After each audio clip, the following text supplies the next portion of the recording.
Éric Larchevêque est allé de toutes nouvelles prédictions sur le prix du Bitcoin. Il était très enthousiaste en début d'année, mais comment voit-il le prix du Bitcoin aujourd'hui évoluer pour 2025? On en parle aujourd'hui.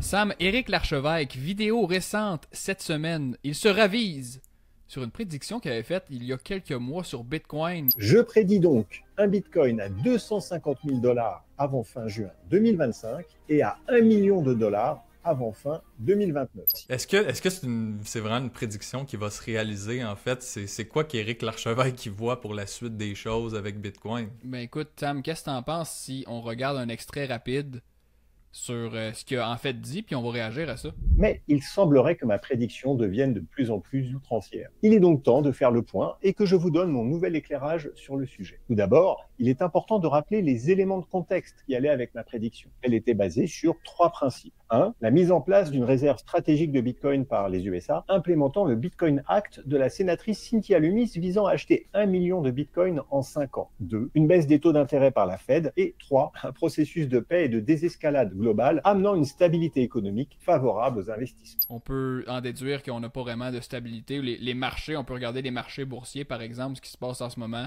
C'est très volatile, les gens ne savent pas ce qui va se passer pour la suite, c'est tout à fait normal. L'autre, il y avait l'aspect États-Unis américain, où est-ce que la réserve stratégique qu'ils ont lancée, est-ce qu'ils vont en acheter plus à moyen terme ou à long terme? Pas vraiment de nouvelles là-dessus, c'est pas encore vraiment 100% officialisé ou c'est encore en discussion.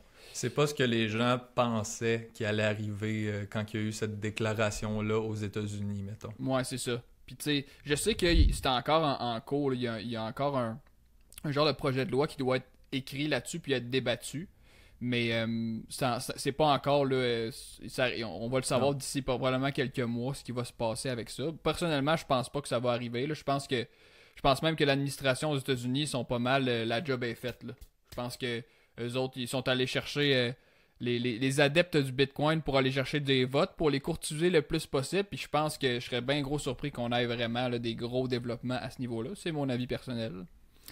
Puis sinon, c'est une baisse des taux d'intérêt de la Fed. Puis là, ce qui se passe avec les tarifs, si on va revoir une forme d'inflation arriver, ben ça pourrait vraiment ralentir l'arrivée de ces coupes de taux d'intérêt-là.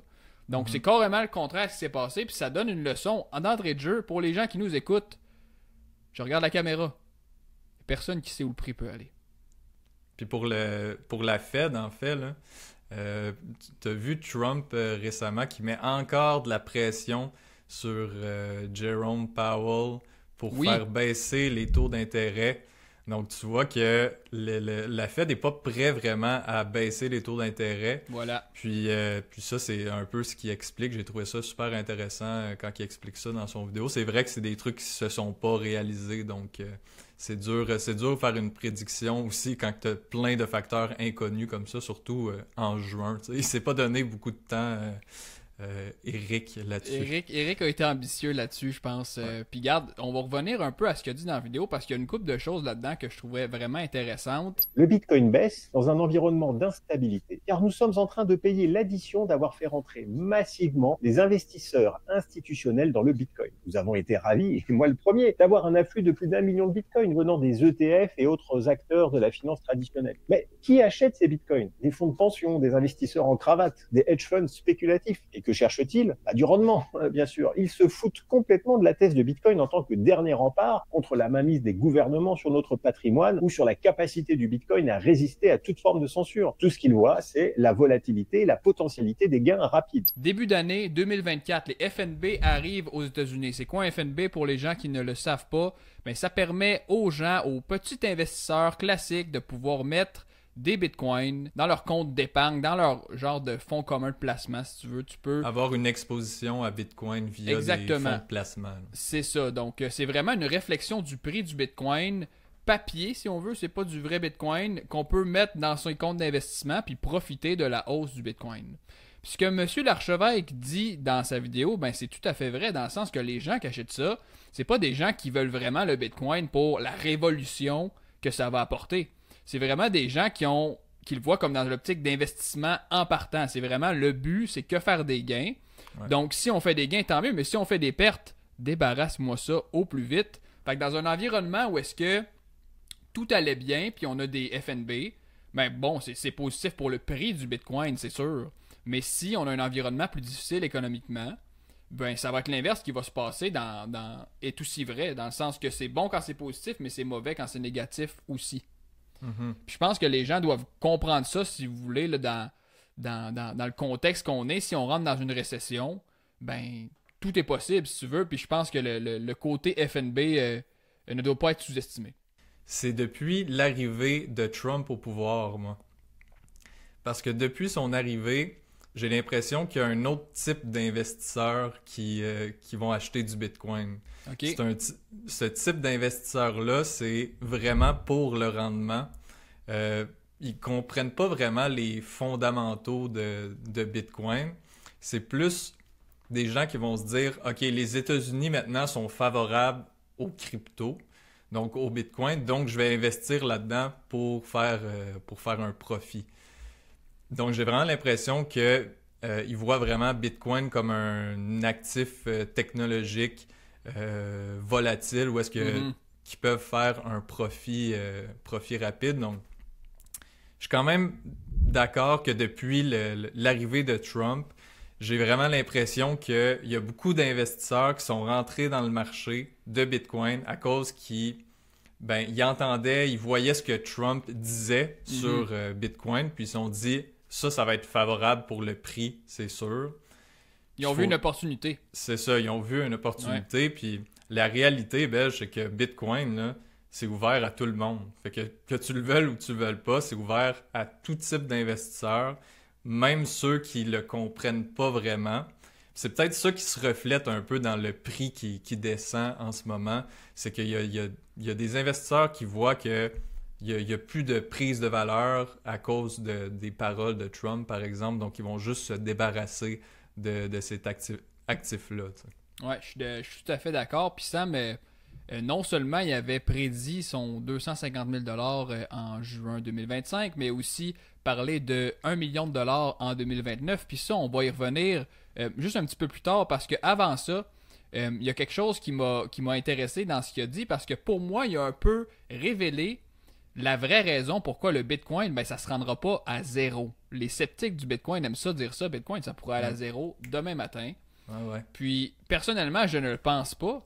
Puis, je pense que M. l'archevêque a très bien décrit pourquoi. Le Bitcoin n'a pas dit son dernier mot et il n'est pas condamné à baisser de manière inexorable dans un environnement de crise majeure. Le Bitcoin est ce que l'on pense qu'il est. Une fois les positions liquidées par la grande majorité des détenteurs voyant celui-ci comme un simple actif technologique, le Bitcoin sera en grande partie entre les mains de ceux qui le voient comme leur seule planche de salut, comme l'actif le plus à même de protéger leur patrimoine contre l'adversité et l'incertitude économique. Des personnes comme moi, convaincues par la thèse du Bitcoin en tant que refuge et seule porte de sortie d'une économie en chute libre. Et ces gens, ils ne vont pas vendre en masse, jamais, sous aucun prétexte. Mais le Bitcoin, avant tout d'être un moyen de préserver sa valeur, si tu veux, mais c'est aussi une idée. Okay? C'est un ensemble de valeurs, c'est vraiment un mouvement de gens qui disent la monnaie, je veux que ça soit séparé de l'État. La monnaie, je veux que ça soit séparé carrément de la corruption de l'être humain. On veut pas que ça soit l'être humain qui gère ça. Un actif qui est insaisissable, qui est résistant à la censure. C'est plein de caractéristiques. Puis c'est une idée que les gens se disent, sais-tu quoi, l'avenir de la monnaie, je veux que ça soit ça. Puis c'est vraiment une communauté, c'est vraiment un ensemble de gens que, pour eux, c'est les fondamentaux qui comptent et pas la volatilité des marchés que les gens aiment tant analyser avec le Bitcoin. Fait que pour moi, ça, c'est ça le Bitcoin, parce qu'avant tout, c'est une idée, puis l'idée, elle ne peut pas mourir. Donc, tant que l'idée va être en vie, ben, à mon avis, le Bitcoin va rester en vie aussi. C'est sûr. C'est sûr, puis c'est ça que le point positif avec les gens qui arrivent, justement avec l'arrivée de Trump, ça a amené tout plein d'investisseurs, même avec l'arrivée des ETF, c'est que ces nouveaux investisseurs-là, ben, il y a un pourcentage de ces gens-là qui vont vraiment s'informer de plus en plus sur Bitcoin, qui vont apprendre ce que tu dis, les fondamentaux, comme j'appelle, là. Donc, ils vont arrêter de regarder juste le prix, puis ils vont continuer à s'informer de plus en plus.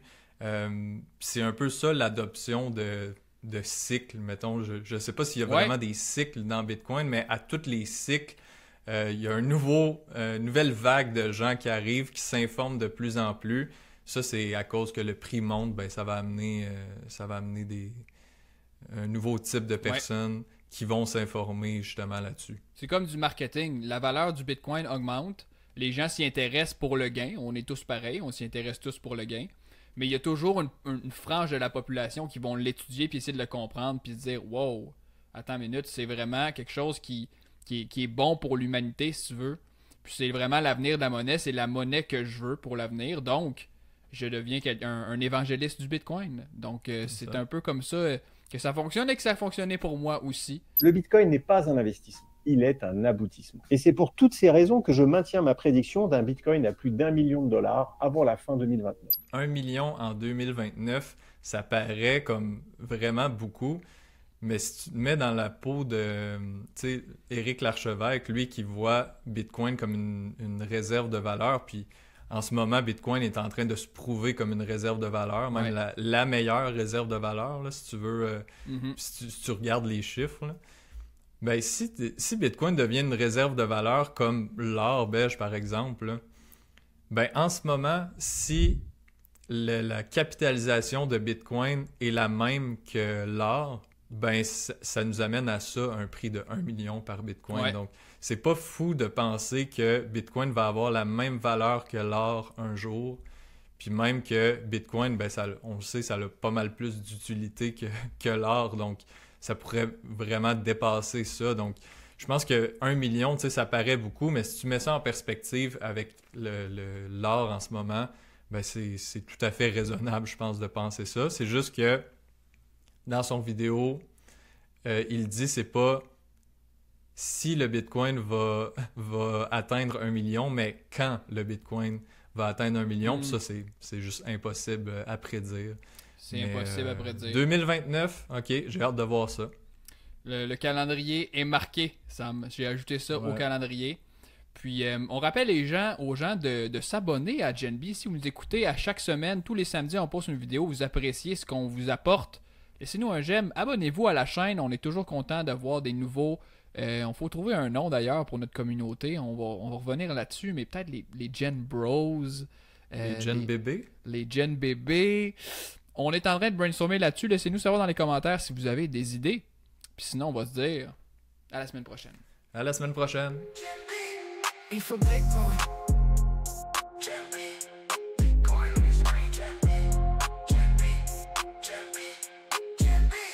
on your screen.